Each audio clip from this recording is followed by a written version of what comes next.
Welcome to the SwitchClicksPodcast, episode 51, recorded on September 21st, 2021. Today we'll be brainstorming which indie developers could match with different Nintendo IPs. My name is Dakota, and today I'm joined by Nathan. Hello, I am finally back. After a few weeks, honestly. Yep. School has been busy for all of us. Very, very busy. We both have two pairs that we kind of chose. We match some Nintendo IP, our favorite to be fair, with some indie developers. Yep. Would you like to get us started, Nathan? Actually, I'll let you choose because I'll let you go because you're more experienced with a bunch of indie games.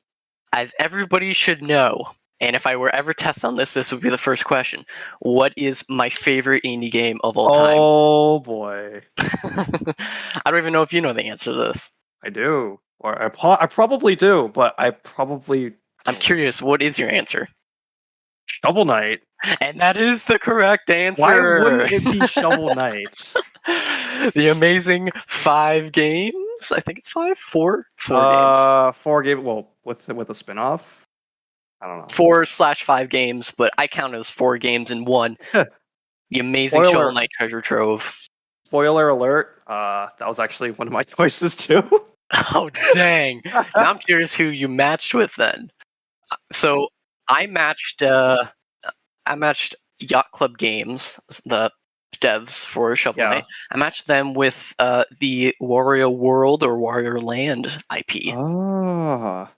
I think with I think the Wario games. I've never really played a Wario game before, unfortunately. Yeah. But I know there's like a good theme of like, oh, Wario likes to be rich, and you collect coins a bunch or treasure.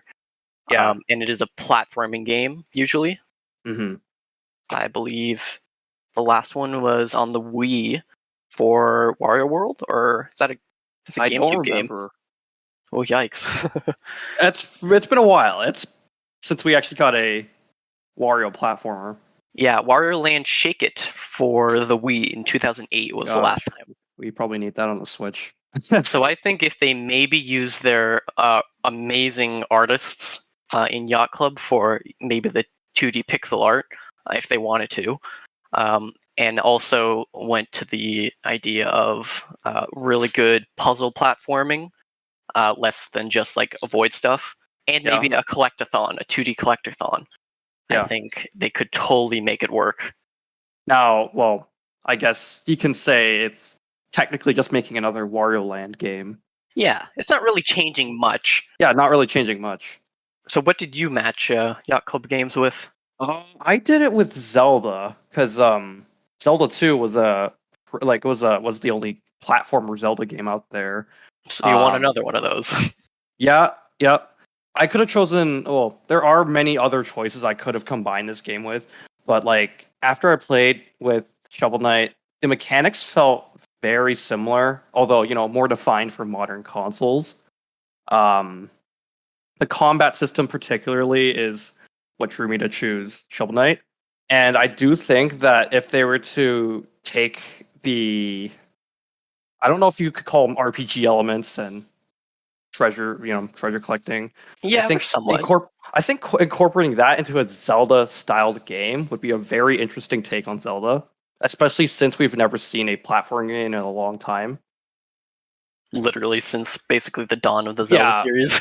Yeah, like you could either go with that or maybe get like some big Metroidvania Zelda game but. Yeah, it would be kind of cool to see like a modern Zelda, maybe in pixel art form. Yeah. And the fact that I believe in Zelda 2, your only weapon is the sword, and that's a one-button weapon. Yeah. And it's the same thing with Shovel Knight, where you have to swing your shovel, or you jump on the guy. Yeah, pretty much. And Zelda has that mechanic layer in the game anyways, so it kind of matches already. Mm-hmm. And the Shovel Knight already has like a mana system, an armor system. So that is almost a perfect match, honestly. Almost a perfect match. They could honestly probably make a reskin and it would work. I wouldn't mind seeing Link coming into like the Shovel Knight world as some extra, but if they made a full-fledged game, that'd be insane. Yeah. Well, Shovel Knight's already in Fall Guys, I believe. Really? I did not know that. Yeah, they did a cameo with I Damn. think Shovel. They did it with Fall Guys, Yeah. Super Smash Brothers, obviously. Yep. The assist trophy. Some other game, Aegis Defenders. I don't Aegis remember Defenders? I don't remember Aegis. the name. I don't know how to pronounce it. Another fighting game. They did an Arby's kids meal thing. Yeah. Which I wish I knew about that. Yeah. That's Azure crazy though. Striker, Blade Strangers. They're doing a lot for the Shovel Knight brand. I just hope they make another game. Oh, was that other game that other fighting game you mentioned, Brawlhalla? The I believe that's also yeah, Shovel Knight's. they're in that. Yeah, that's their game, isn't it? Which is weird to put that there because Shovel Knight Showdown is already a thing, and I don't think that game did very well. Ouch. Well, I guess Shovel Knight's more. I guess Shovel Knight is better as a representative than having his own fighting game. Yeah, when you think 100%. about it. And Did they- another game I believe Yacht Club Games did was The Messenger. I don't know if they Messenger? I developed don't it know or what that they is. published it. It looked almost exactly in the same art style and graphics to Shovel Knight. Oh, well, I wouldn't be surprised then. Yeah, so, and apparently that game was really good too. It was more of a roguelike, so I lose my patience with those games. yeah. If they're good, then Do you want to be the very best, like no one ever was? Check out PokeNerds and use the code SwitchClicks for 5% off your entire order. Gotta collect them all. speaking of roguelikes, Wait a minute. Wait a my minute. second developer is probably my second favorite indie game on the Switch is Moonlighter, which is a rogue, I believe a rogue-like and not a roguelite. I'm not sure what the difference is, but there is Mhm. somewhat. And that was made by Digital Sun Games. Digital Sun. Yeah. I believe this is their only game that they've made. They Yeah. might have made another. Their website loads. Yep, that's it. They made That's it. Moonlighter and some DLC. Oh boy. And Moonlighter, if people don't know, is kind of a dungeon crawler game where you go into these different dungeons and fight enemies for items, and then you can, after you leave the dungeon or you die, you keep your items and you sell them to the town that you're a part of. And there's this really cool idea of, okay, so do you risk it for the rare items, or do you just get as much as you can as the smaller items? And then you also have to price your items accordingly. And if they're too high, the villagers won't buy them. If they're too low, then the villagers will buy too many of them, and you won't make as much of a profit. I really liked it for its repetitiveness. People said that the reviews are saying that, oh, it's too repetitive. I think it's the perfect amount of repetitiveness, and that's the whole point of the word repetitiveness. Repetitiveness in games is kind of like that big topic that's been circling with every game when you think about it.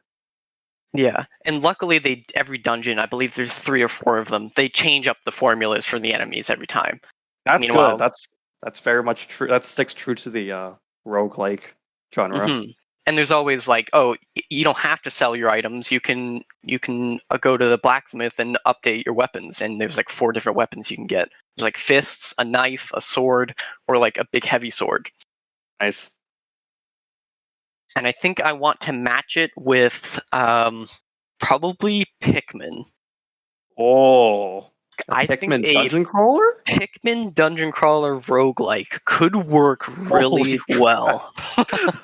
Oh crap! Because like the whole theme could be, oh, you're on Earth or whatever planet, and there's Yeah. these ants you have to defeat. Yeah. And you got the queen ant as the boss at the end. You got I don't know, the generic black ants, and then the generic red ants, and then I don't know what else there is. You can acid spitting plants or something. And you could at least have like, oh, you bring back your loot or whatever from the ant farm, give it to your spaceship, and you can sell it for stuff or something. I really like games that have almost 2 layers that two different genres that come together.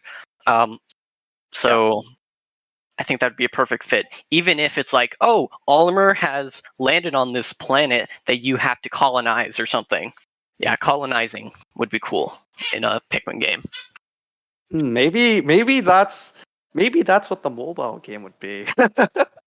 I haven't heard anything about that mobile game, so we haven't heard anything about that aside from an announcement. yeah. Another thing that we haven't heard anything about is Pikmin 4. Apparently, it was done 7 years ago. Oh boy, here we go again. So that's why I just want another Pikmin game. Yep, we deserve another Pikmin game.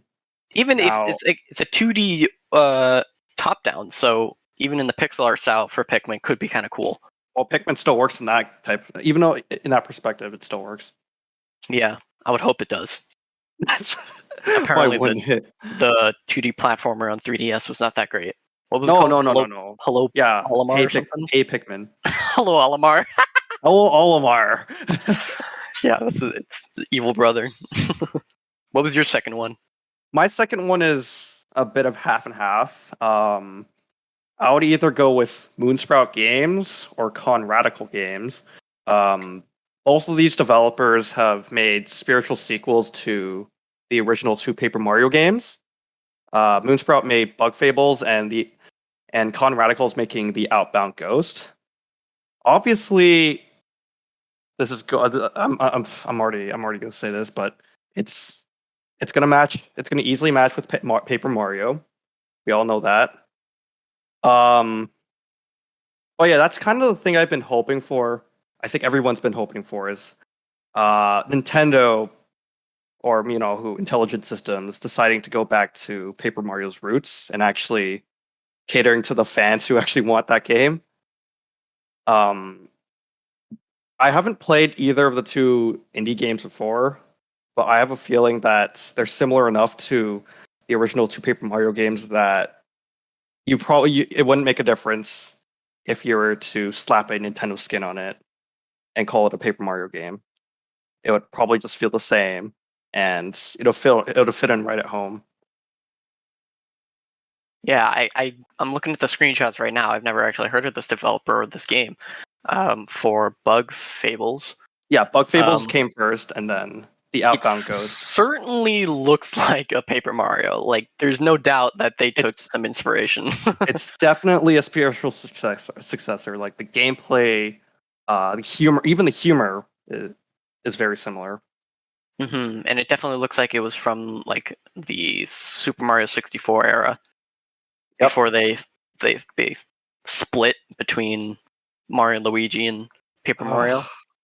The new Paper Mario games are just they have an identity crisis. Yeah. I personally couldn't get through Origami King. The Origami King is kind of like it tries to be nostalgic, but if you can't get past the puzzle gameplay, then it's not a good game. Mm-hmm. What was the other one other than Bug Fables? It was the Outbound Ghost developer, Conradical Games. The game isn't out yet.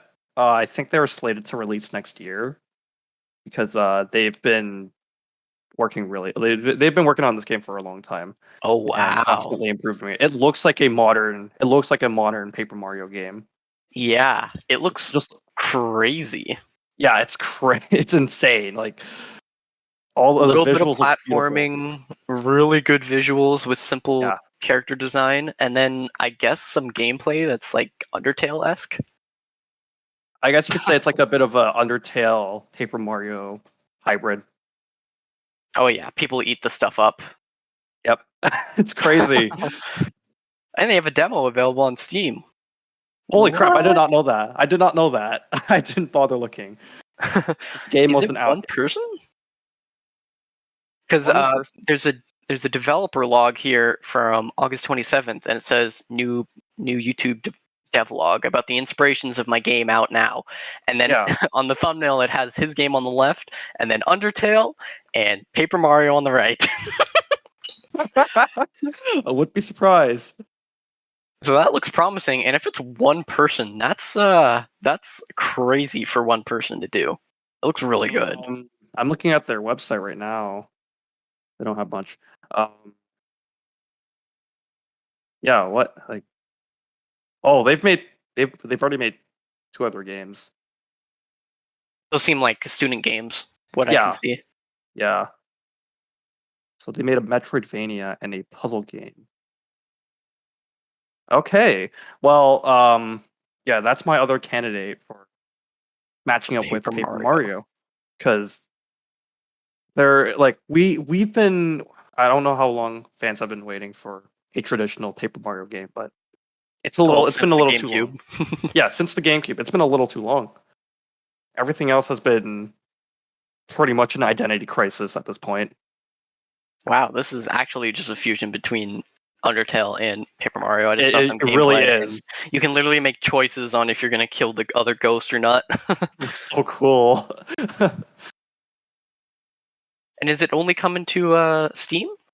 I think so. Yeah, at the moment, I don't think they've ever ported any of their games to consoles. Oh, it says Unfortunately. platforms: Nintendo Switch, Oh, Windows, shoot. and Mac. Shoot. Okay, well that's good news. Dang, if this guy can prove himself, then maybe he will get a Paper Mario game in the future. For one guy, I doubt it, but it's more likely the Bug Fables developers because Mhm. you know they poured a lot of love into that game. Well, hey, developers, if you're listening, you should just meet up and make the perfect Paper Mario game. Maybe they should collab once Outbound Ghost comes out. Exactly. Thank you for joining us in brainstorming which indie developers would match with different Nintendo IPs. We'd love it if you could follow us on Twitter and listen to future episodes on Spotify and iTunes. Join our Discord for insight on future episodes, and we'll see you next time on the Switch Clicks Podcast.